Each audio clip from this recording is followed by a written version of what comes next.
Hi, everyone. We will just go ahead and give it a few more minutes for people to hop on, and then we'll get started.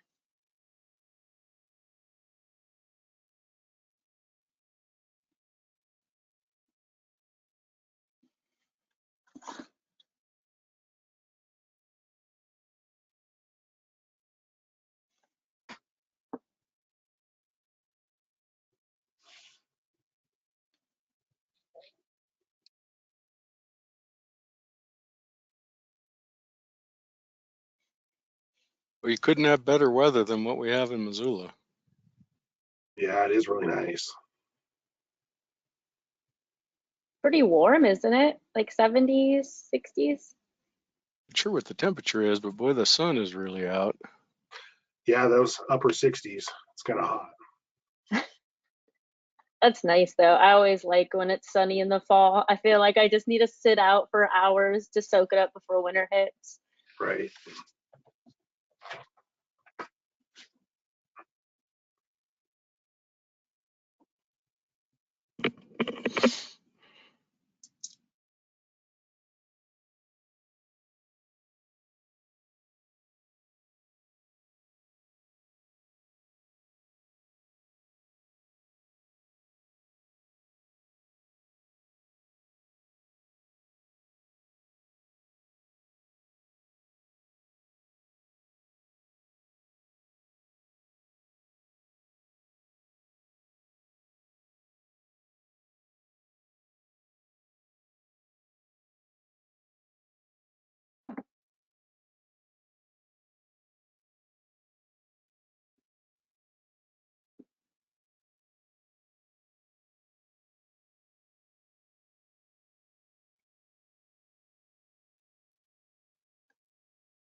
All right, well, it looks like quite a few of us are here.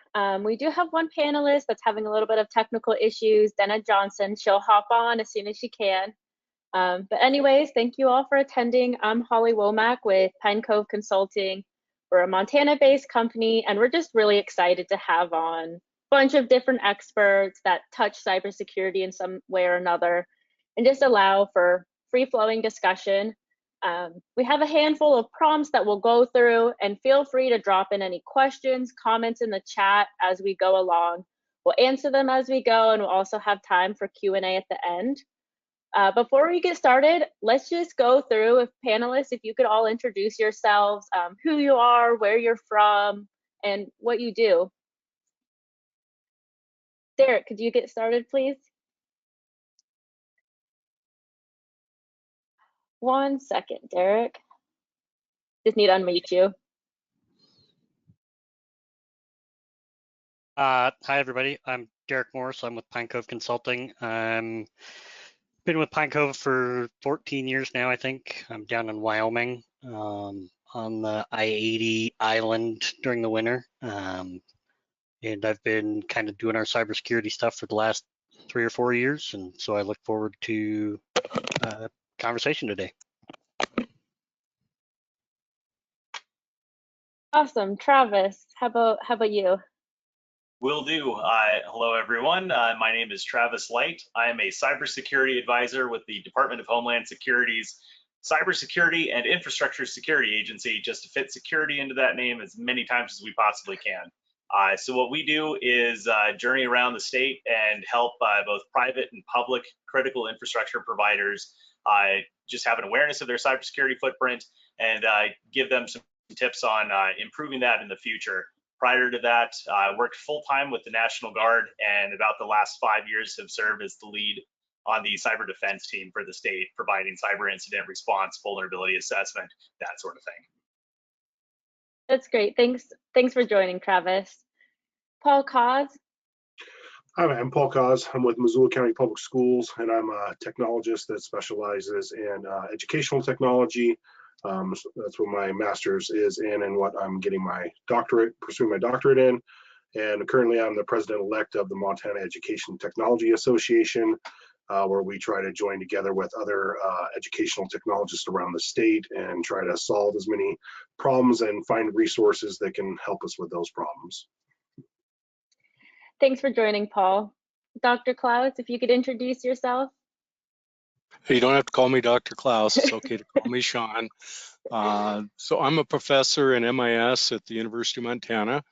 I teach classes in project management, cybersecurity, and programming. We started a cybersecurity certificate about 7 years ago, and I teach the classes in that.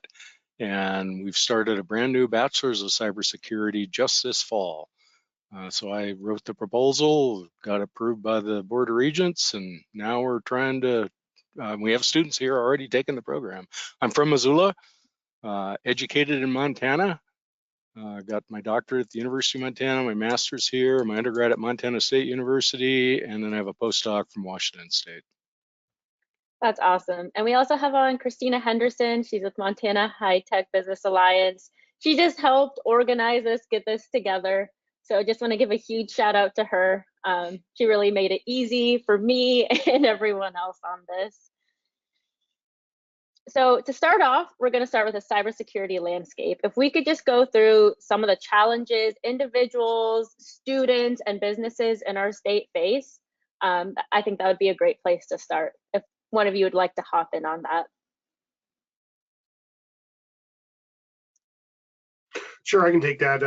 Just speaking from the K-12 experience and education is, we're constantly bombarded with phishing emails and whatnot. And if something gets through, it's just a chain reaction that disrupts our admin team, administrators, and just the staff in general. So, us trying to educate our end users as much as we can is a difficult challenge, because although cybersecurity is growing in its importance, it still doesn't get the amount of time in that professional development that those teachers and their support staff really need.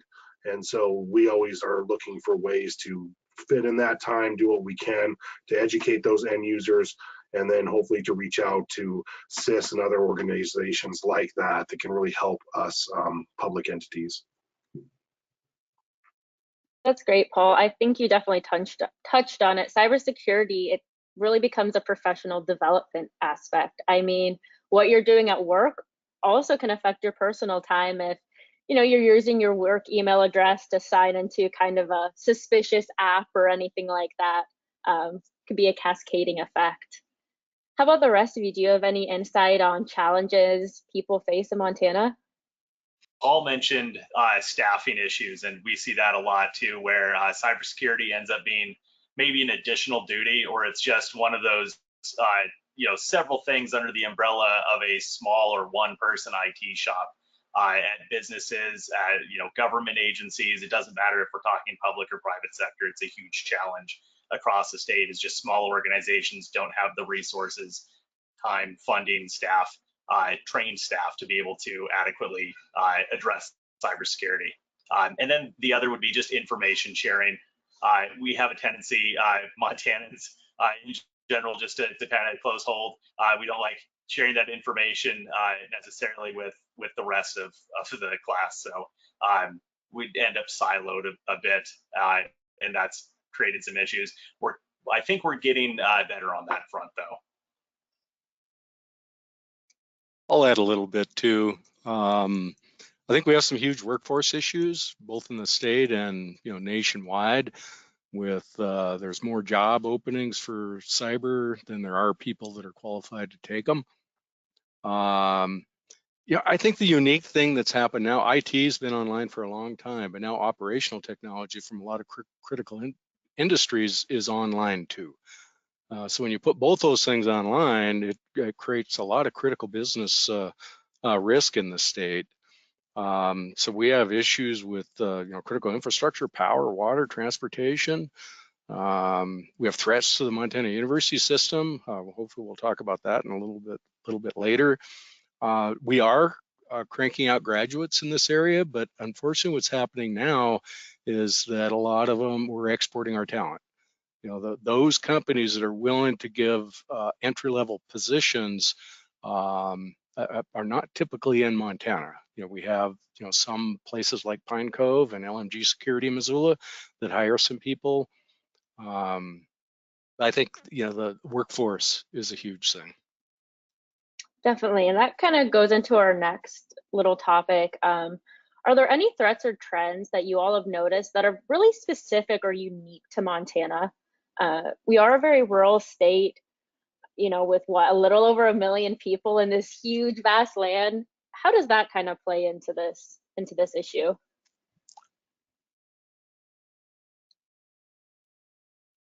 I think we have the same kind of threats that you see in other places throughout the country. I think a unique thing that we have in Montana is people are willing to work together. So Travis and his crew have been involved in quite a few incident response things in the state of Montana. We did one for the power grid. We're doing one for healthcare. We're doing one for the Montana University system. But we're willing to collaborate at a level that other states don't have that. So our ruralness is, if that's a word, is a real strength that I think we have here. People are willing to come together. And the other thing is, not everybody is well aware of, if we get a really bad incident, especially with the power grid, who's all going to be involved. And we're trying to address that with some of these incident response trainings we're doing. Yeah, I agree with you. I think we do work together, and that's what we try to do at Meta. Exactly that is that there are some of those more rural communities out there, and it all comes down, to how much that individual wants to reach out or search for help.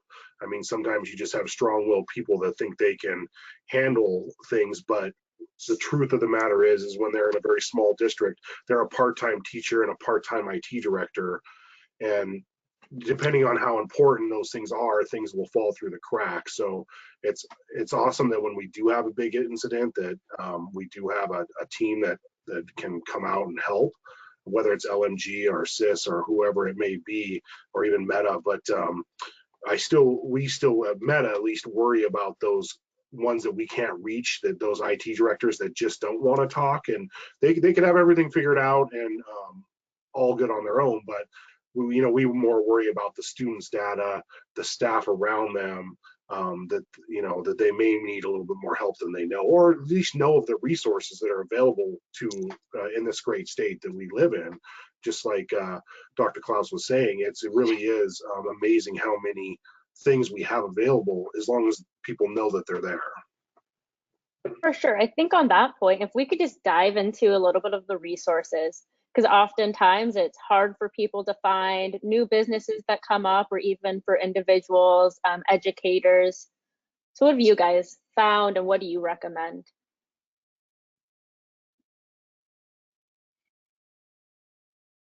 I don't mind taking that one. Sean mentioned that we've been working on sector-specific tabletop exercises that are focused on cyber incident response. That we had one that focused really on the energy sector, on electrical co-ops in April. Next week, we have one in Missoula for the healthcare, for hospitals and critical access clinics, that sort of thing. And then planning for Paul's information for K through 12 incident response tabletop here, upcoming in April. So really, we do have those resources available. Those are all available at no cost. Part other than your travel there. Sadly, I'm flush with federal government cash, but not that flush, where we can cover everybody's food and lodging for that. But the events themselves are free. Outside of that, we do have, especially, it's going to depend to some degree on what organization you're with. But if you're K through 12 higher education, if you're local government, state government, there are federal resources through things like the virtual training environment. There's the sector-specific information sharing that's out there. So there are plenty of resources. As with a lot of things, though, it depends on where you fall in critical infrastructure, what resources are available to you. I can tackle a little bit of that question too. In terms of educational resources, there's quite a bit. You know, we have 3 different certificates at the University of Montana and now a bachelor's degree. Montana Tech has a bachelor's degree and Montana State University has a master's degree in cybersecurity. Cyber Montana is an outreach workforce training entity at the University of Montana. So you can get training, you can go to seminars, they have a great website. So those resources are available. I forgot one, Gallatin College, I think they're starting a cyber program as well. We got a $6.3 million allocation from the Montana legislature for cybersecurity at the University of Montana.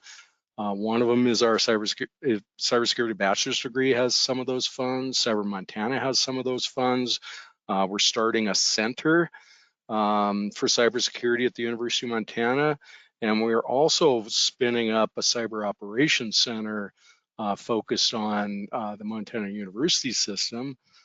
In my class, I'm always looking for projects. The capstone project they do is they do a cybersecurity assessment for an organization.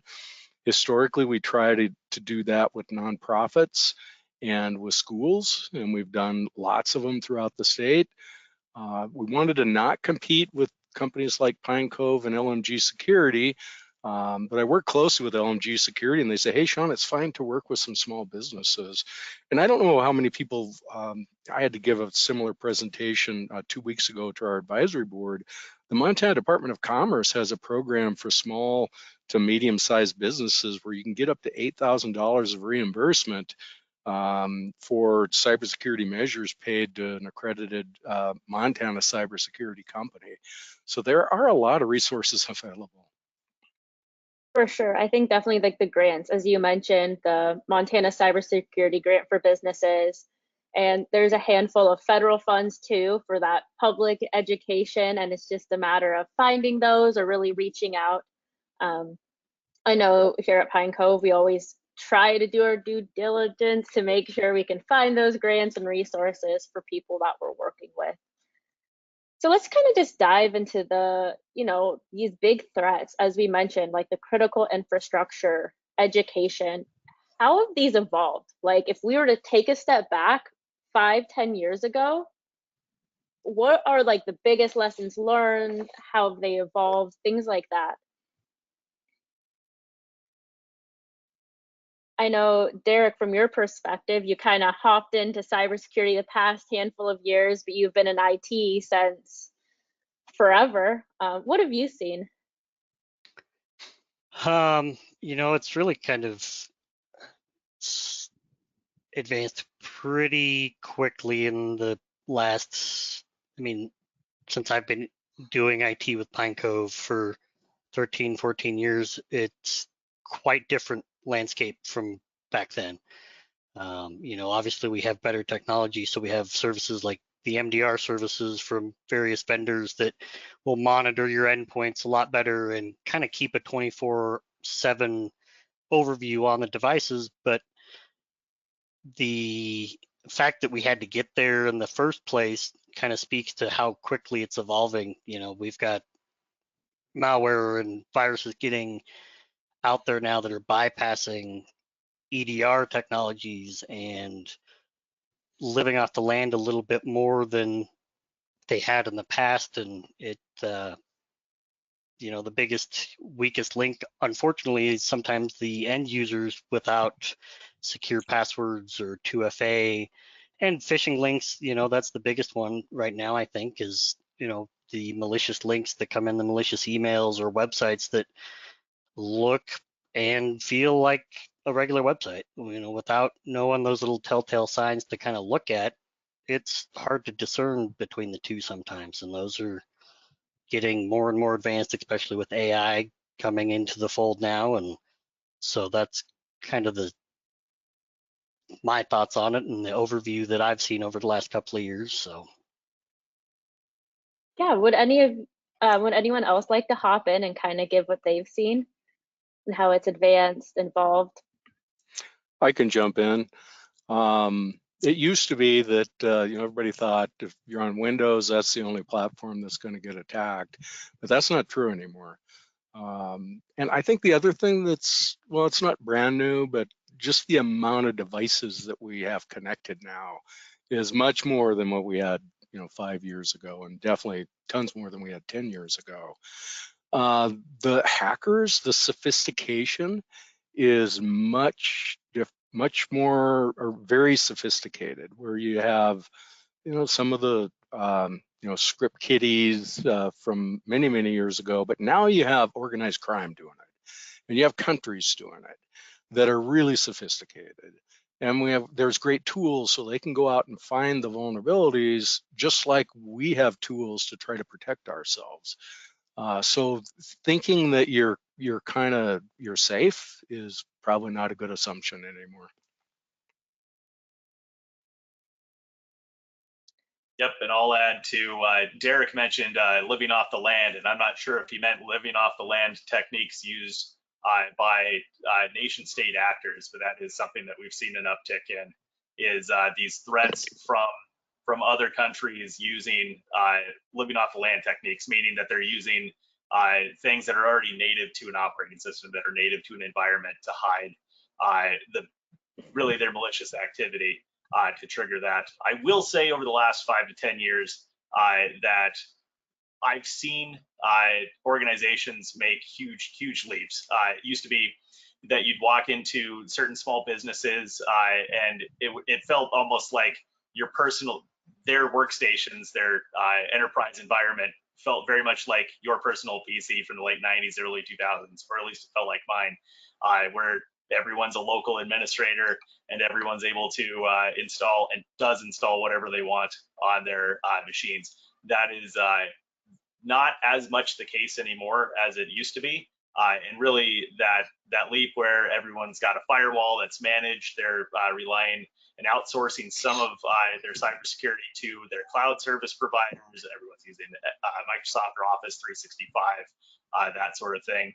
A lot more embrace of multi-factor authentication, and certainly EDRs and other cybersecurity resources. I'm seeing those more in the small businesses than we did 5 years ago even. That's pretty incredible. I think seems like we're all seeing, quite a different space than 5, 10 years ago. It seems like parts of cybersecurity are a lot more trendy right now. There's kind of a sexiness to cybersecurity, if you will, an attraction for students that are like, we're going to be hacking into systems and things like that. But what's kind of the reality? I mean, how can people decipher what's a trend and what will actually help in preventing and creating awareness within their organization?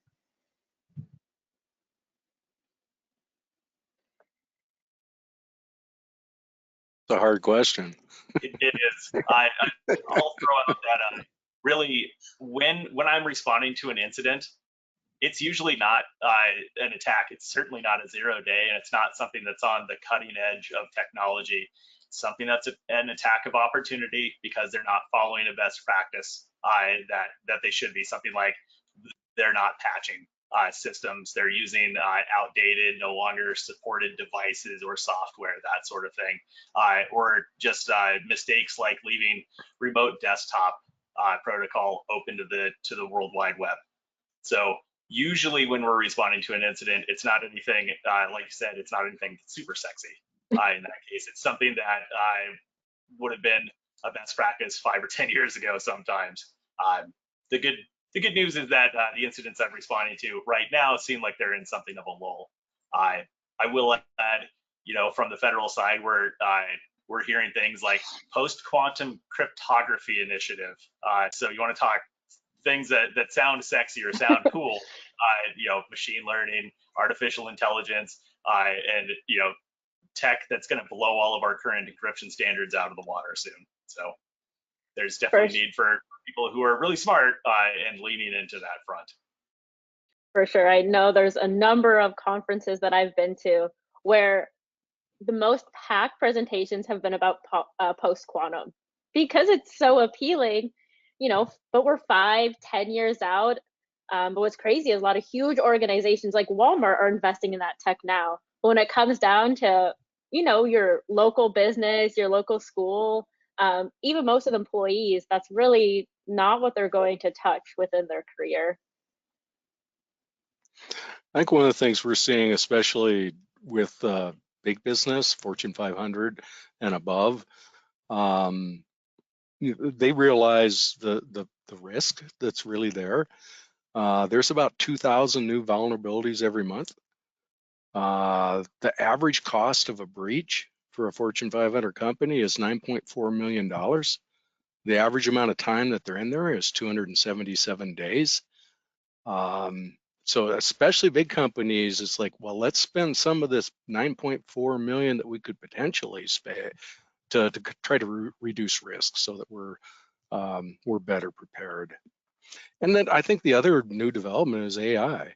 The hackers can use it, and we can use it to prepare ourselves, to help protect ourselves as well.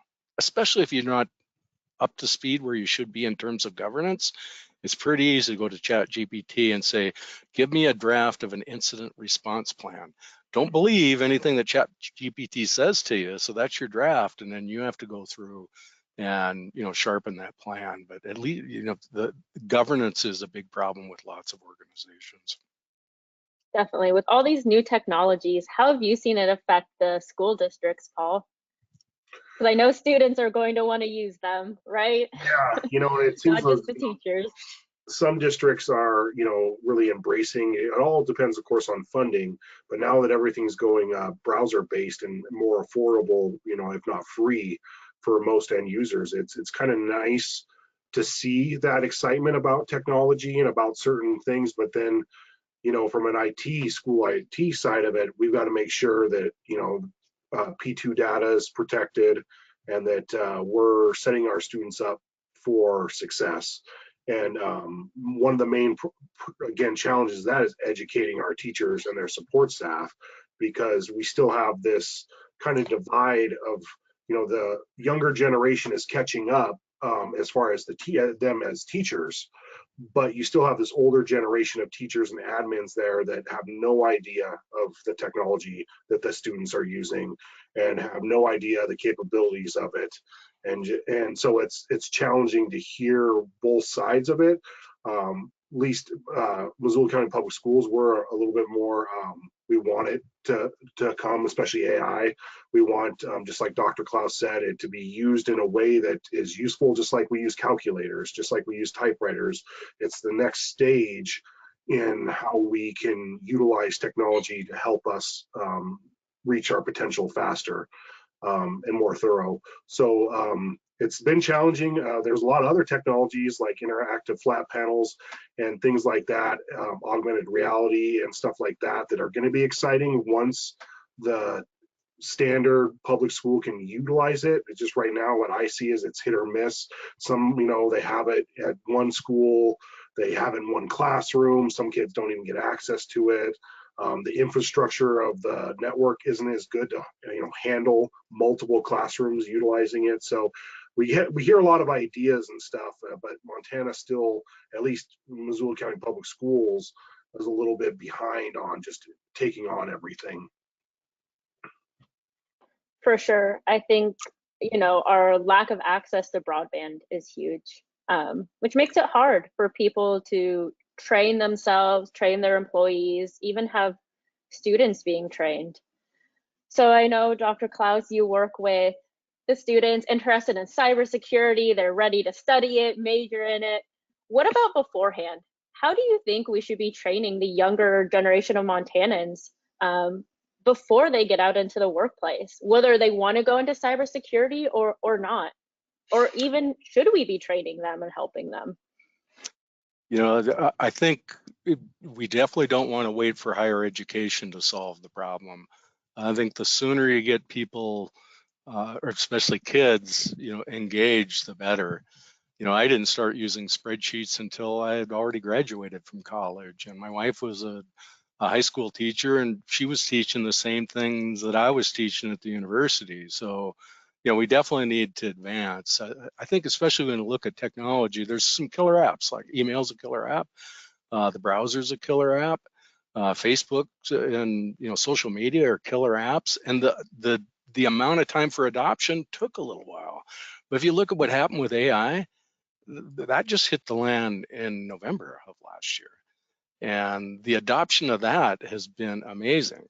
And, you know, the first time I addressed it in my syllabus was for this semester, and I want my students to use it. But I also want them to know that, you know, it can lie to you. And so you have to have a level of knowledge to, you know, really triangulate and, hey, am I going to believe what I'm seeing here? And we have so much of that. And we actually had a guest speaker here on Monday on narrative intelligence that from the university or from Ole Miss. And, you know, looking at, you know, it's so easy to get stuff out, you know, especially with what's going on in Israel right now. What do you believe? Because there's so much misinformation that's put out, as well as, you know, what's real. And, you know, it takes a level of skill to, you know, at least triangulate and find more than one source that's saying that thing.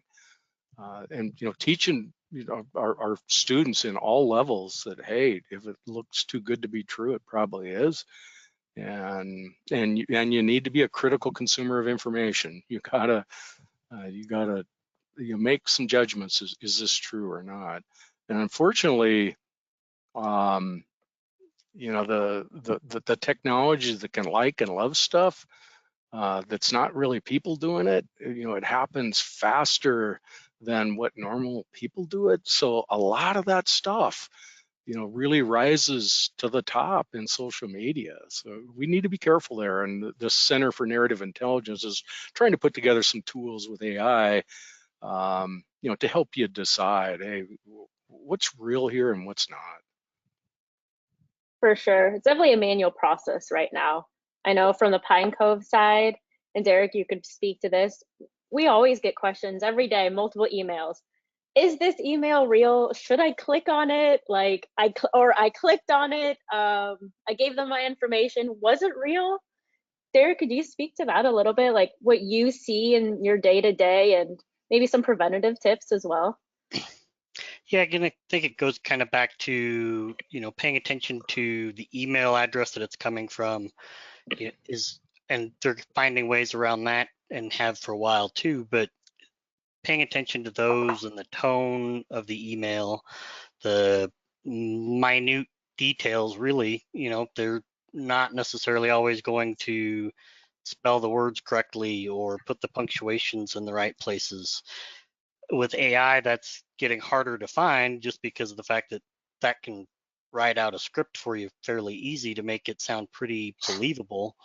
And then, of course, with social engineering being a big deal right now, that's an even harder thing to combat. Just you need to make sure that you're talking to who you're talking to, make sure that, you know, if they're calling you in and wanting you access to your computer, make sure that it is who they say it is, whether that's coming up with the common phrase that you use if it's somebody that you talk to on a regular basis, like a tech person or somebody to that effect, coming up with some ideas or ways to confirm that you're talking to the real people.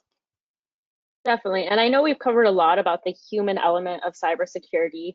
You know, that's really the weakest link is each one of us. But there's a whole other side to it as well. And that's really the infrastructure that our businesses are using and things like that.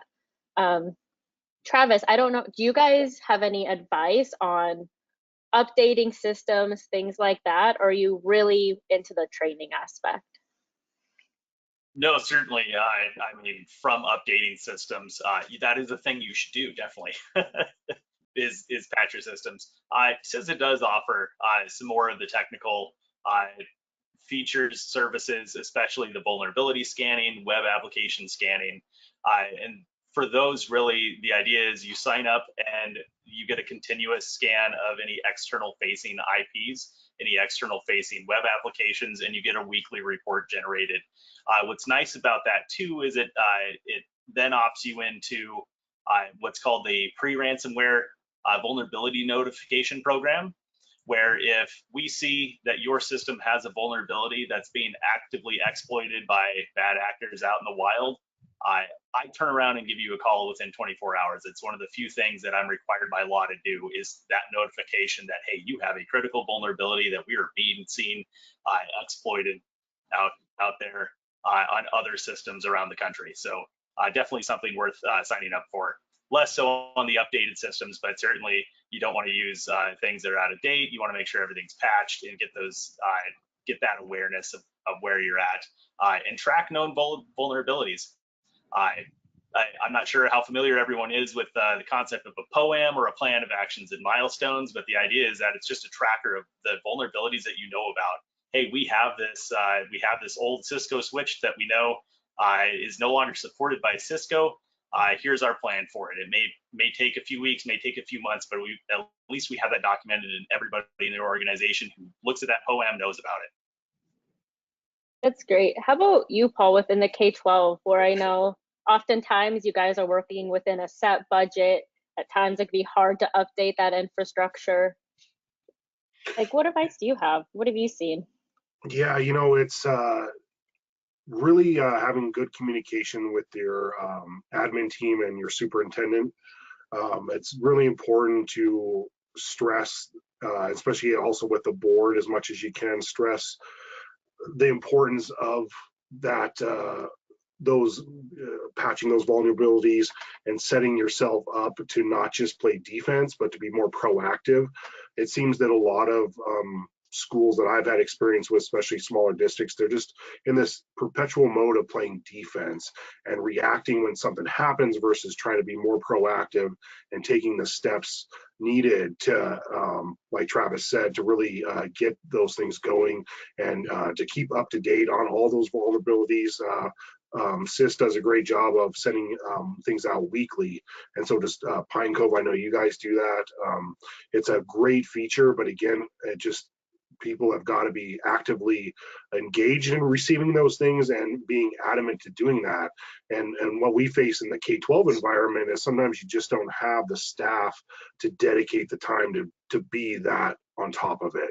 And again, you kind of playing this defensive mode of just reacting when something happens, so that's what we're trying to get out of by doing, taking part in various different programs that CIS offers and other things, having that emergency response plan so that when something does happen, the chain of events, and really just trying to educate everybody, because like Dr. Klaus said, there's so many more things now that are on the network, whether it's boilers, it's HVAC, it's alarms, it's security cameras, and sometimes those aren't even in the IT department, yet they need IT's help to get those set up, and yet who's the admin of those systems? Is it the IT director who has got so many other things going on there? Is he really going to give it to the head custodian who doesn't have any training in that area?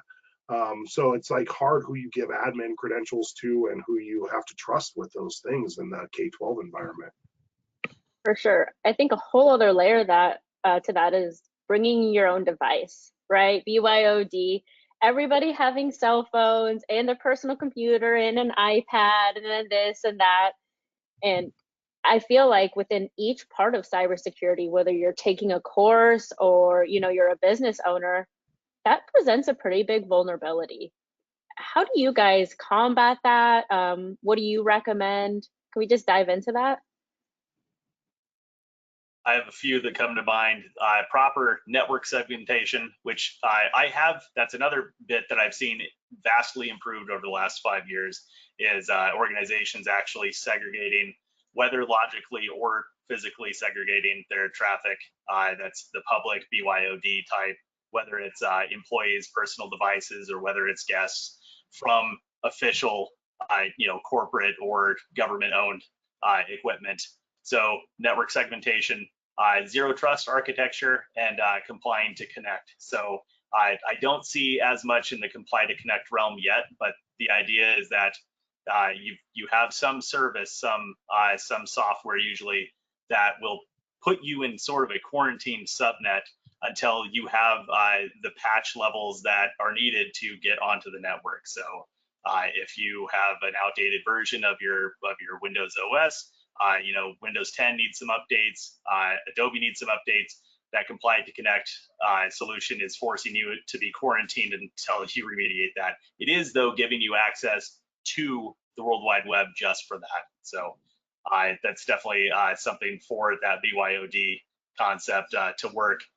especially since so many cloud services now too are allowing you to connect your personal device to that service and do work from it. So something to keep in mind.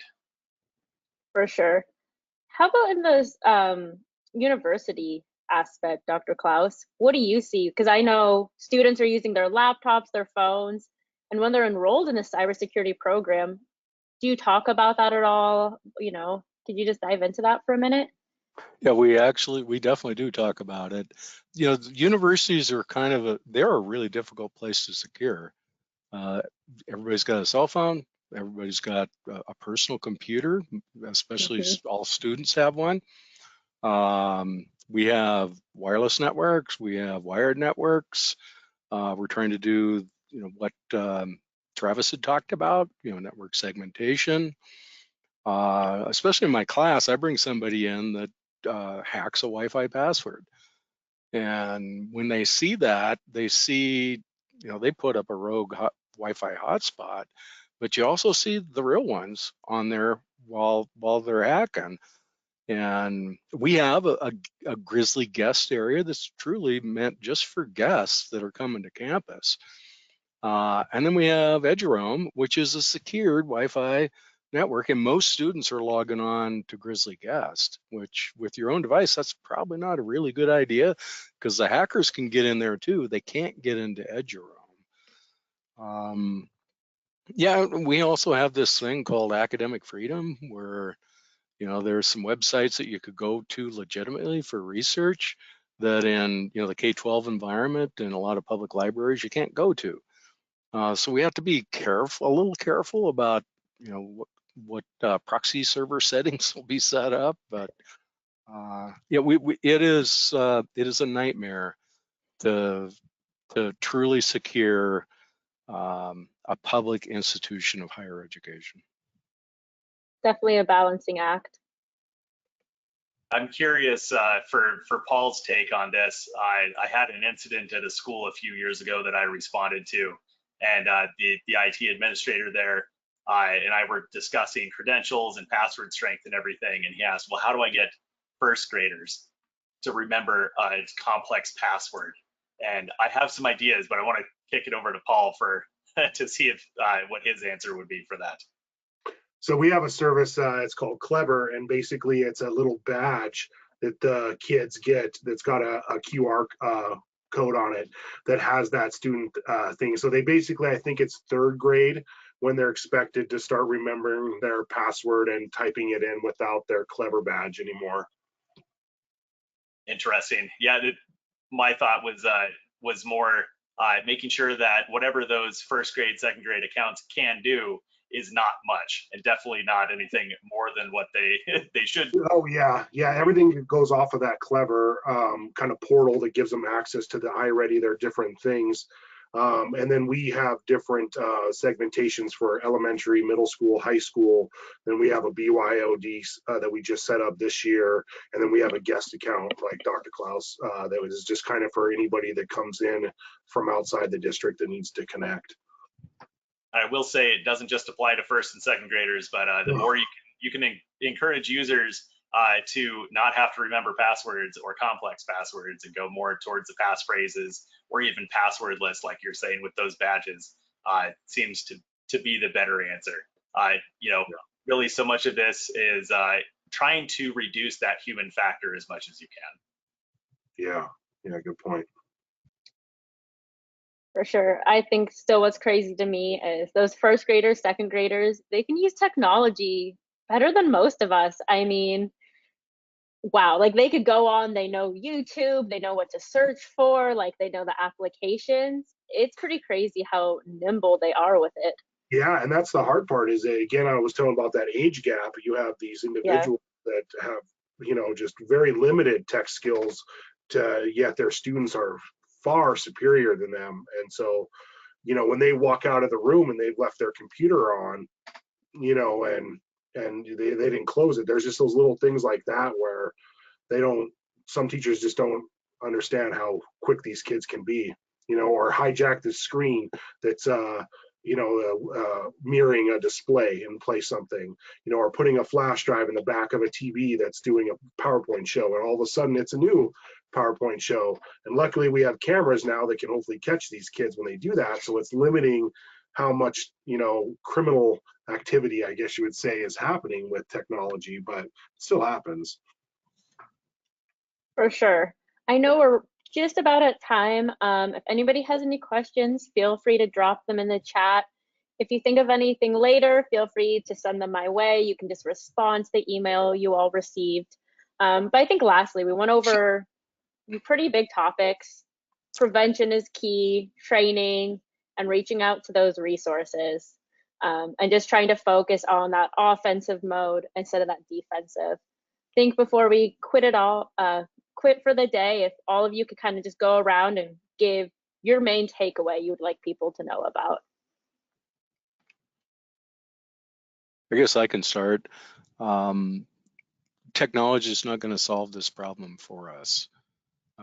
It's a two-prong approach. People have to have a pretty high level of knowledge to protect yourself in today's computing environment. So, we need to work on it from both angles. Technology will keep getting better, but it's not going to totally solve it alone. We need to elevate the knowledge of the users. For sure. I'll start with an anecdote, and that would be in September, we saw both the Caesars Entertainment and MGM get hacked through social engineering. So the most basic types of approaches compromise those Fortune 500 companies to in sums in the tens of millions of dollars, that just through a 10-minute phone call to each. So those best practices, whether you're following the NIST best practices, whether you go to Center for Internet Security's CIS controls, just go through and follow those, and you're going to protect against most things and not be a victim of Ocean's 1 like Caesars Entertainment was. For sure. Yeah, and I'll just kind of bounce off what they're saying is it really is that educating as much as we can get out, because a lot of the things that I think are happening to an average user are annoyances. They're getting spam, they're getting a website hijacker, but it only takes one incident in that person's life for them to really be either financially crippled or their identities taken, things like that. And so I think is whatever we can do, of course we try to do it in the K-12 environment with the students and our staff, but it just even the outside community approach, if there was just a little bit more proactiveness in educating everybody. I mean, it's just something that's become more apparent and more dangerous in our society. And I think that as everybody stated, it's only going to get more and more sophisticated. So unless we get sophisticated along with it, we're going to be left behind, and more incidences are just going to keep arising. Definitely. How about for you, Derek? What's your takeaway for the day? Yeah, I agree with everybody. The educating people on the basic stuff is really key. Just paying attention and making sure that you're clicking on the right things and responding to the right emails, and yeah, just following really the basics is for the best sure. we can do right now. I think I'll also add, since I don't hold a technical position, if you think you've clicked on a suspicious link or gave your information, reach out to your IT person, your security person. Just reach out. I mean, often they'd rather hear about it immediately rather than waiting. I know Derek, I always send him emails where I'm like, hey, is this okay? Is this not okay? And he never yells at me too much, right? And if you did click on them, it's okay to admit it. Yeah. We'd rather find out that you admit it, you did it, so we can go about it than the day later when it's spreaded and now it's a much bigger problem. So it's okay to admit things. We'd much rather hear it. For sure. We do have one question. Their question is, what recommendations do you have for levels of cybersecurity insurance and the approach that should be taken for remediation or for breach planning with them? I don't know if any of you are willing to tackle that question. Was that assurance or insurance? Insurance. So they're asking about what do you do with your insurance to make sure that you're protected? And remediation and breach planning for the cybersecurity insurance.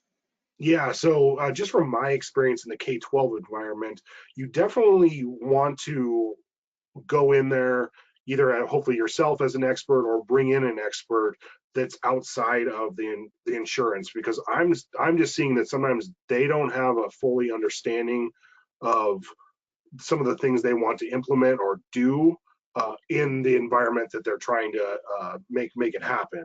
And so it's, you know, like our two-factor authentication for students. I mean, how are we going to, you know, necessarily, that was a big thing. We can't have thousands of flash drives. We can't have every kid have a cell phone, things like that. So there was just certain things that they would bring up that we'd have to be like, well, we're going to have to, you know, more game plan how we're going to tackle that particular aspect of it. So that's the only advice I would give is just, you know, either yourself, you know, hopefully you've had some expertise in that, or bring in someone that does, so that they can be more of realistic game planning to those different things that they're going to want to do.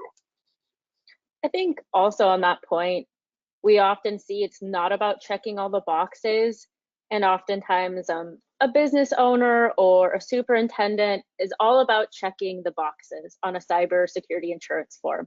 They want to get the A, the 100%, but it's really a lot more than that. There's so many technical issues that could arise. It's so complex that it's more than that. Denna Johnson, she was supposed to join us today, but had some technical issues. I would say reach out to her. She is a great resource. She's based out of Billings, Montana. She does a lot of like business advising, things like that. And I know from speaking with her, she also recommends reach out to somebody, you know, get an advisor to help you with the cybersecurity insurance process. It's evolving quickly too. Each year there are more requirements. Then the next year there are even more requirements, and it's getting harder for businesses and schools to really stay up to date. I don't know if you had any thoughts on that, Derek, because I know it's something you see a lot. Yeah, I think it's, you know what, it is a difficult conversation because the insurance companies don't, at least from what I've noticed, don't necessarily grasp what they're asking sometimes, some of those requirements. And so trying to figure out how to make sure that you're covered the way you need to be covered while making sure that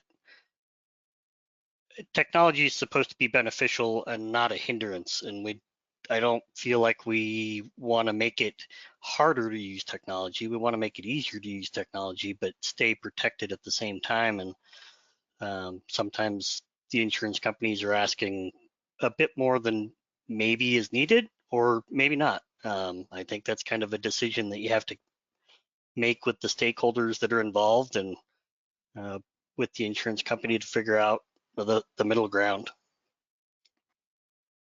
Yeah, when you take the step to buy insurance, you know, you're transferring your risk, the risk that you see for cyber. You're transferring that to the insurance company, and they're in the business of managing risk. So I've seen companies that, you know, their insurance provider was going to cancel them because they weren't doing a lot of the you know, have the governance stuff in place so they know how they're going to handle a breach and, you know, who they're going to reach out to. So yeah, definitely that industry is evolving fast because they've had to pay a lot of claims, and they're kind of making organizations do what it is they should do if they're going to transfer their cyber risk to them. Right. For That sure. you as a business need to do your due diligence to make sure you keep in compliance with whatever the insurance company is asking for. I'll add too, though, that the cyber insurance, that's not a control. It might save you some dollars if you have some kind of an attack or suffer some kind of a breach, but that is not a control. I think that's a great point. Well, that's the only question I saw, but I just want to thank you all for attending and hopping on. Thank you to the panelists. I really enjoyed hearing from you, learning from you all. Have a great rest of your Thursday afternoon, everyone. You too. You too. Thank you. Thank you. Thank you.